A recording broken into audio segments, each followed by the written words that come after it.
Hi guys, welcome to this session in Microsoft Visio. In this module, I want to show you how you can use the timeline template. So I'm on the home screen and you can see there I've got a timeline template. I'm going to open that one and then just create a blank one. So when you get the timeline template on the screen, the stencils down the left, you've got two quick shapes and timeline shapes. You've also got on the ribbon a timeline tab which you can utilize. So first of all, let's get a simple timeline on there. So you've got this one, block, line, and then cylinder. So I want that. Quite like that. Comes up with this little box asking for the time frame that you want to use. So this is going from the 3rd of October to the 3rd of April. So it's a 6 month timeline. You can change the duration into wherever you want, time frame, and you can change the format if you so wish. But I'm going to leave it like that for this demonstration. Clicking OK to that, you get your timeline with some dates on it. If I right click on this little timeline, I can add an arrowhead at the end or the beginning, wherever you want it, but I'm going to put it at the end. Like so, we're going that way. And then you've got tools here that you can utilize. It's totally up to you. It's the same as all other templates, is that you drag and drop whatever you want on there. So let's go for some tasks. You've got some curly brackets there. I'll just drag them on. Snaps on there, and then you give it a title. So it's got an interval description there. So I'll call this one phase 1. Phase 1, and you can change the duration of this if you so wish. Clicking OK to that. This little yellow circle allows you to change the direction of that, like so. Well, that's easy enough. Phase 1, let's do a little milestone marker. So you've got different types of milestones. I'll go for this one and call that end of phase 1.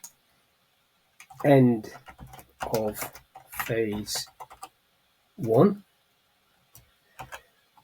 Click OK to that, and again you can move that up or down.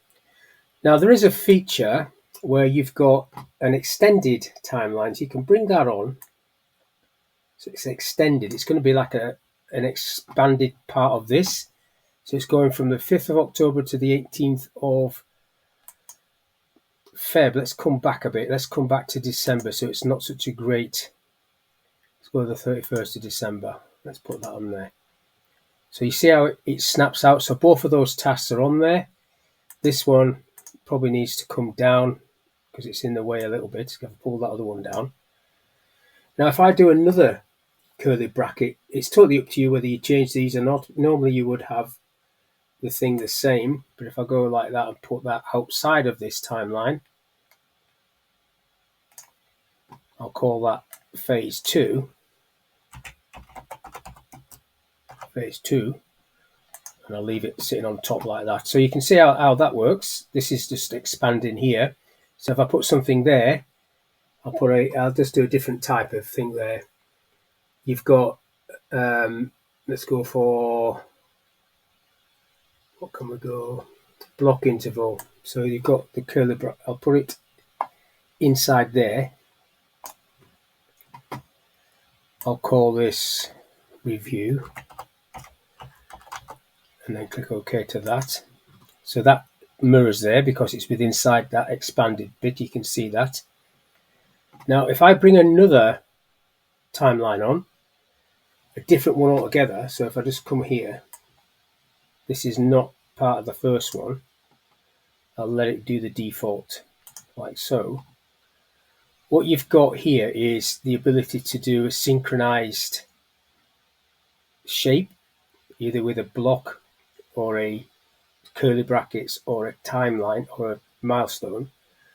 This is what you've got here. So at the top there, you've got milestones and intervals. So whichever you do, you can synchronize it. So I add a milestone. Let's just add a pin milestone to there. Okay. And then I synchronize that milestone with a different milestone it's going to come up with the different milestones.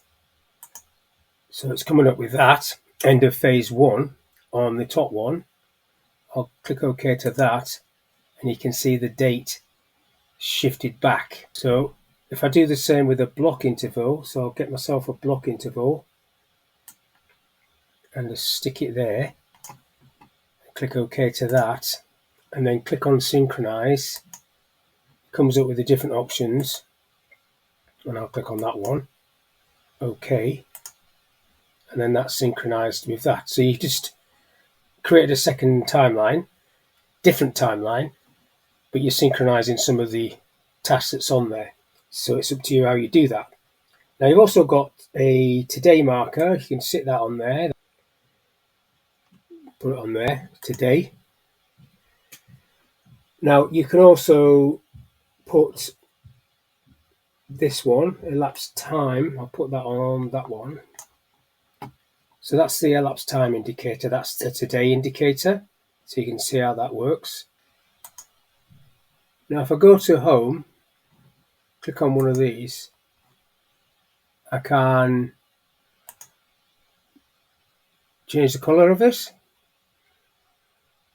So go orange, and then change the color on this one. Go green. Click on it first. Go green. And then click on this one, change that one as well. Different color. Like so. So you can totally color up the timelines. Now back up the top there, you've got some more information where you can export or import this information into Microsoft Project if you've got Project, which I do have. So what I want to do first of all is just get myself a second page, and I'll go for import data. So I'll go import, I'll browse for the file. This is a project file, which I've got one in documents, timeline. Open that. Next. Next. It's picking up the blocked timeline. That'll do. Next. Finish. And then that'll drop that in and show you what that looks like. There's only a few tasks in project, so it shouldn't take too long. There you go. So that's straight from project. Now I could do exactly the same the other way, sending this out, export data into a project file, like so. So you can import project data and you can export to project from Visio. Okay, so if I go into documents, that's the exported file from Visio, drawing 1. I didn't name it as anything, so I open that and then it will open up Microsoft Project. Obviously this won't work if you haven't got Project installed. So those are the phases that I did. There you go. That's now the tasks in Project. So if I close that, come back to Visio, go back onto the first page where I've got my multiple timelines. Now obviously with the rest of Visio, you've got the same functionality with regards to putting features on.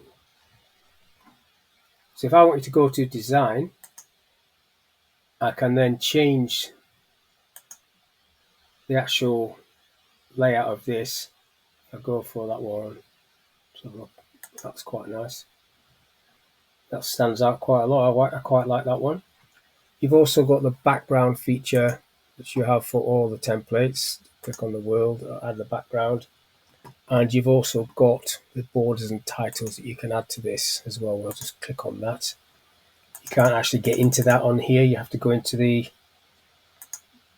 background page and then just call it whatever you want. Just double click on that and type timeline. It's totally up to you how you do that. That will come through onto page 1. If you want that to come through to every page, you'd have to go onto page 2, right click, go into page settings or page setup and get it to look at a background page, which will be the one that's there. Click OK to that, and then that sucks through onto this page as well.